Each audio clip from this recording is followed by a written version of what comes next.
What's going on, Bulls fans? Welcome to another episode of Chicago Bulls Central, your number one spot for everything Chicago Bulls related. And on today's episode, we're actually going to go general NBA news, talking about Robert Sarver and the punishment the NBA levied towards him because of his comments and just some of the things going on with that Phoenix Suns organization. We're going to get into that. We're also going to talk about Zach LaVine and why he does need to take a step up as a leader going into the next season. We're going to get into all that and more right after this. You are now tuned in to Chicago Bulls Central, your number one place for all Chicago Bulls news and content.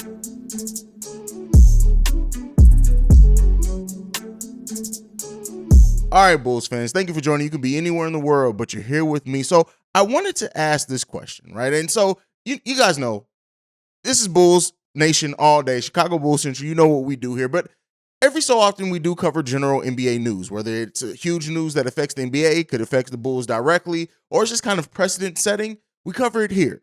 So I thought it would be remiss as for such a big topic as far as the Robert Sarver situation to not comment on it. I wanted to talk about it anyway. And so about a year after ESPN published a report of racism, misogyny, and just all kinds of just craziness going on within the Phoenix Suns organization, the NBA started an independent investigation. Now, this took about a year.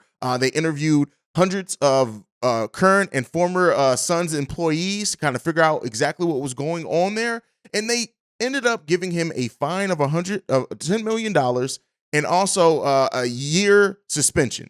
Now, what does a suspension mean for an owner?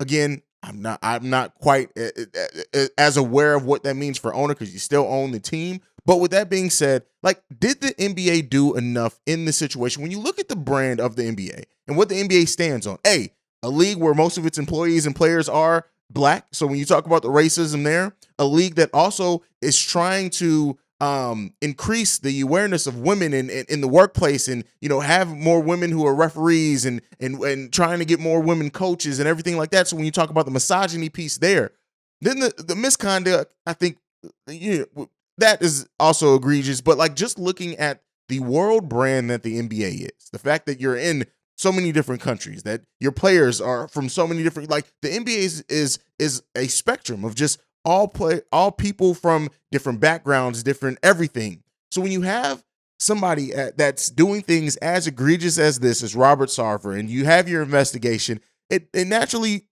brings, did they do enough? Now, $10 million, Robert Sarver's net worth is $800 million. So very small fraction of his overall net worth. The suspension of a year, like I said, what does that really do for an owner? Some people were of the mindset that the team should have been taken away from him. The NBA should have done more to take the team away from him. And I understand that. I'm not saying that that's necessarily what I think here, but I absolutely understand why that mindset is there. Now, how do you go back now to again, have players that are playing for you that now know that their owner displayed such racism, such misogyny, right? Such just everything. I don't know, man. It like, I'm of the mind, like, to me, when you have this league and what this league is supposed to represent, the things and the trends that this league has set for athletes, both black and otherwise, over the last decades, the question does make sense to ask, did they do enough in the punishment of Robert Sarver? Let me know what you guys think about that one down below. Just, looking at it, thinking about it, they made some things. We'll never know everything that came out in the investigation. We'll never know everything that was said by the former employees, but don't be surprised. This is definitely going to be untold at some point. We're definitely going to get a more inside look at it at some point. How quick that happens, I don't know. But it's just, I really do hope that he really does end up selling the team. Because that's just kind of mindset. Like, should the NBA take it away from him? Should he sell? Well, it all remains to be seen. The story, but best believe, even though the suspension's coming, the fine's coming, this story is still yet to be fully written. Let me know what you guys think on everything down below. But let's get off of that, off the drama. Let's talk some basketball, right? What we're here to do.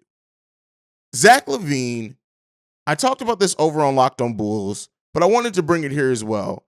Is that I've in my predictions for players going into the 22-23 season, One of the biggest things that I lobby towards Zach LaVine is I want to see that defensive rating go from where it was about, I think, a 114 to get down to about the 110, 109 area. That shows a huge leap for Zach LaVine. It shows a huge amount of awareness for Zach LaVine. But one of the biggest steps that I think we need to see Zach LaVine take is as a leader, not just on the court, because we do have times, and we see that in times where the Chicago Bulls did not have anything going, we saw Zach LaVine try to take over quarters. Now, it wasn't as successful when he wasn't healthy after the knee, but absolutely at the beginning of that season, we saw Zach LaVine get into that area, and I talked about it heavily on the show when the season started, is that Zach LaVine seemed like he got into that place where he just knew that there were quarters that in which he could not be stopped, and he was going to go in and do his thing. We've seen Zach LaVine make huge leaps over his career as a Chicago Bull with efficiency, becoming a much more efficient player. He's flirted and been close to being that elite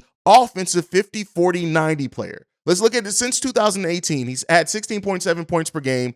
Then after that, 23.7. The year after that, 25.5. The year after that, 27.4. Now we know did take a step down last year. That was his first year. He did not increase his overall scoring input, and that was mainly because of how he played on the back end of the season after the injury. But his effective field goal percentage increased every year as well, with 44% in 2018, 52 in 2019, 52.6 in 2020, all the way up to 59.6 in 2021. Zach LaVine has shown that he's going to continue to put in the work to improve as a player year in and year out in this NBA.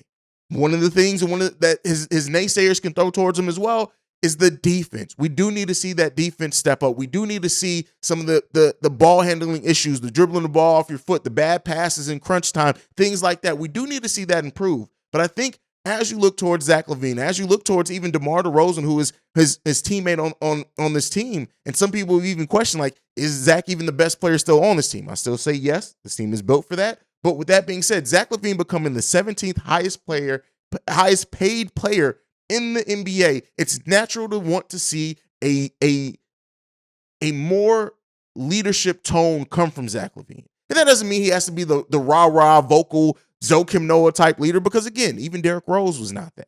But you do want to see from Zach LaVine him take more leadership in just the way that he plays, and execution, and taking on more defensive assignments, and just wanting that big moment. Right now, some people would say, and like I said, for the naysayers to try to say that it's DeMar DeRozan's team. Yes, DeMar DeRozan was amazing in the clutch last season. He scored 157 points in the clutch time last season. The only player to score more than him was Joel Embiid with 158. DeMar DeRozan shot 53.5% in clutch time in 2021-22 season. But Zach LaVine wasn't that far off. Zach LaVine shot 49.2% in clutch time and had a total of 93 points in clutch time, and then was still top 15 in the NBA in those statistics. So Zach is showing that leadership. He's showing that development. He's showing that not shying away from the moment. But as we all know, the things that I look at towards Zach LaVine that I talk about when it comes to leadership is like Zach LaVine allowing the referees to get him completely out of his game sometimes. We see times where Zach LaVine, if he's not getting the calls that he wants, he does turn into, for lack of a better word, a bit of a brat on the court. At that point, he's trying to then push the issue. He's trying to make a point. He's trying to force himself to get calls rather than stay in the effective player that he is. It's things like that. The mental aspect of Zach LaVine's game needs to take a leap, and we've heard it. We've heard that Zach doesn't take him getting the highest contract in Chicago Bulls history lightly. We know he does not take that lightly. Right? We've heard it. He takes that as a badge of honor. He knows he needs to continue to step up his game. He hasn't taken it as a, hey, I got my money now, I can calm down. But Zach has to continue that upwards trajectory that he's had over his first 4 seasons with the Bulls. And again, we saw the production dip for the first time last season, but we know that was because of injury. Yes, having DeMar on this team is great, but guess what? Zach LaVine signing the contract he did, that means Zach LaVine is going to be here for the long term. This team is still being built around the skill set of Zach LaVine, and we need to see Zach LaVine step up. Like I said, he doesn't have to be the hugely vocal, rah-rah leader, but he does have to be the guy that just goes out and gets things done. And he's shown the propensity to do that at times. But we need to see a whole different Zach LaVine when it comes to that, now that he is the highest paid player in Chicago Bulls history. And you can't continue to bet on, like I said, DeMar DeRozan is here for a good time, not necessarily a long time. We'll see how long that ends up turning out. DeMar DeRozan's game can age very well over time, so we'll see. But at the end of the day, when you have an aging player and you have a player that's entering their prime, and we have him now under contract for throughout his prime time in the NBA, if this team is going to continue to be built around Zach LaVine, yes, that doesn't mean a take away from the fact that we need to see growth from Patrick Williams, growth from Ayo Dosunmu, see Dalen Terry turn into something. But when this team bets on continuity, when it bets on continuity and gives a player a $200 million contract, it's natural to want to see that player develop more into the leader of that team, the unquestioned leader of that team. That's where I need to see Zach LaVine step up. I need to see Zach LaVine take more pride in the defensive end. We know the offensive player that he can be. I'm not saying he's reached his cap offensively, because he can continue to be more efficient, even if he's not necessarily developing new offensive skills. But that defense, we know that Zach, and the thing is we've seen it, right? We've seen Zach LaVine have stretches, have runs, have possessions where defensively he just goes into another level where he just does play great defense. He has all the physical tools to be a great defender in this league. When you look at his speed, the lateral quickness, the length, the athleticism, he has all of that. We need to see Zach LaVine step up that aspect of his game, but while also becoming the de facto crunch time player on this team, the de facto team. And that doesn't mean he's not going to defer, right? There are absolutely going to be times where even if Zach LaVine has or is increasing and taking that last shot, that he's going to pass up on that to get a better shot for other players.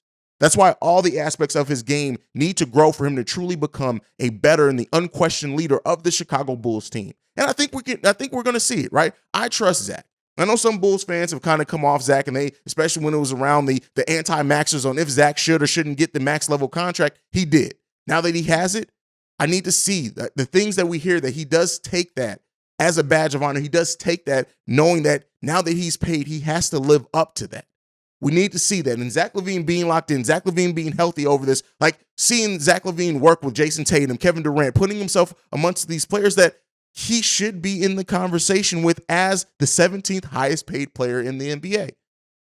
That the development that we see in Zach LaVine next season, again, knock on wood, barring any health issues, is really going to tell us what we just invested in. And yeah, we know to a degree. I'm not saying that we don't have, like, we don't completely know. Zach LaVine is going to put in the work. But does he take his game to that next level? And that doesn't mean scoring more points. That may mean being more efficient. That may mean playing better defense. That may mean taking people under his wing. That may mean putting the team on the shoulders when the team is in a quarter where they have only scored 8 points in the last 4 minutes, and the other team scored 12 or 16 or whatever else, that Zach LaVine is like, we finna close this out. That's what we need to see from Zach LaVine. That's the level that he signed the biggest contract in Chicago Bulls history, and we know the history of this franchise. And I want to see Zach LaVine take a step up in the leadership department and what I've already called him to do, that defensive aspect of it. But let me know what you guys think about everything down below. Thank you so much for tuning in to Chicago Bulls Central. You're the best part of the show. Make sure you follow the show at Bulls Central Pod. You can send us any feedback, questions, comments, concerns, bullscentralpod@gmail.com. Lastly, if you want to leave a text and a voicemail, the number to do so, 773-270-2799. And like I like to end every episode on, go Bulls. Love you guys. Peace, y'all. This has been a presentation of the Break Media.